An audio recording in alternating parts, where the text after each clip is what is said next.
now. Neil Young, the Canadian-American singer, who, by the way, I've never heard of. You never heard of Neil Young? No. Actually, to be fair, I can't name any of his songs. Well, is he country or something? I don't know. What was that? Sorry. Harvest Moon. Well, it's a banger. Beats me. Well, he's issued an open letter to Spotify demanding the music streaming service remove his music because of the company's relationship with podcaster Joe Rogan. How will we survive, eh? I know, right?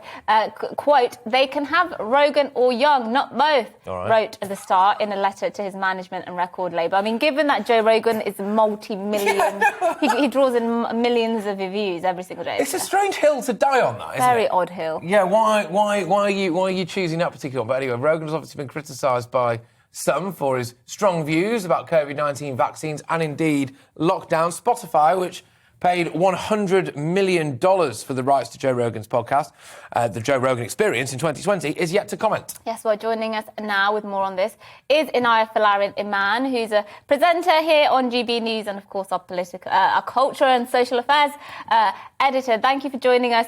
What do you make of this? I think it's a bit pathetic, isn't it?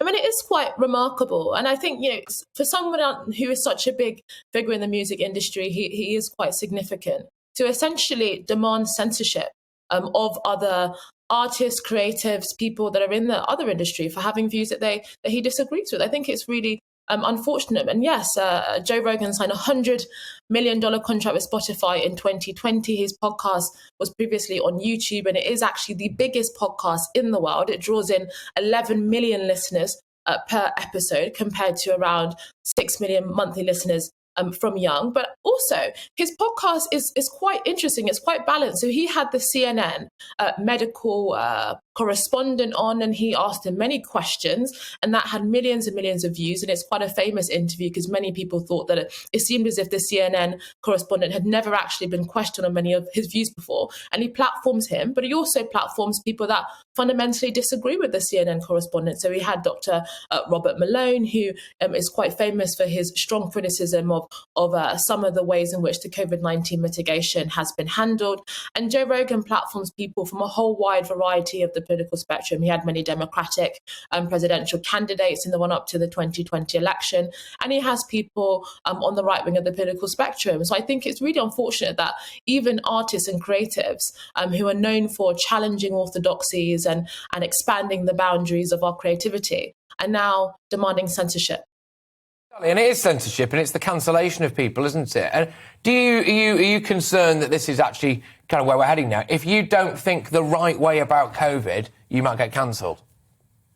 Yeah, and I do think it puts these corporations in a really tricky position, because if, several artists, I mean, this is just one, but I'm sure there are other artists that agree with Neil Young on this. If several artists now start saying, if you don't do this, then we're going to remove our music, our work from your platform, then that obviously compromises on their finances as a corporation, and we'll have to genuinely look at that.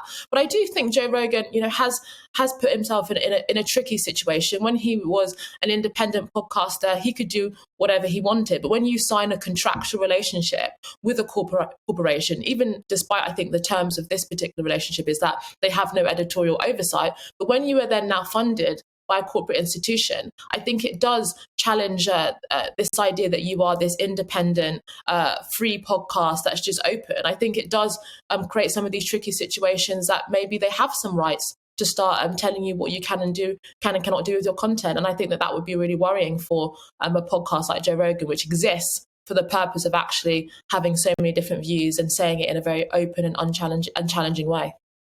And I don't think he'd tolerate that either. He doesn't need to. No, absolutely not. We were speaking earlier about woke corporations and the things corporations try and do these days to keep a more socially conscious audience happy with all their social justice campaigns and things like that.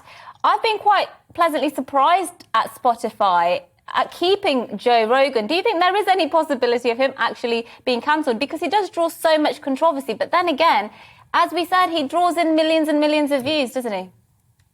Well, I think, as you rightfully mentioned, he draws in so many views.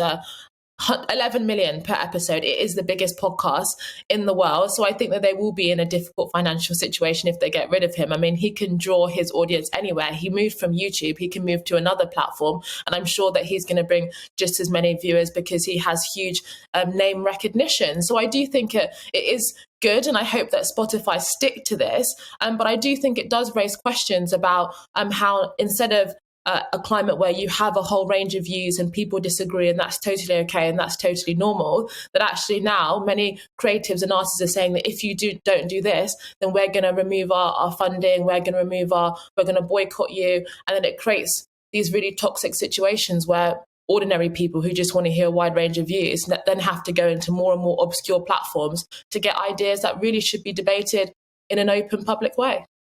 Good stuff, Inaya. Thank you very much, Inaya Folarin Iman. And as well, cheeky little plug, for your own show. When is it? How can people watch it?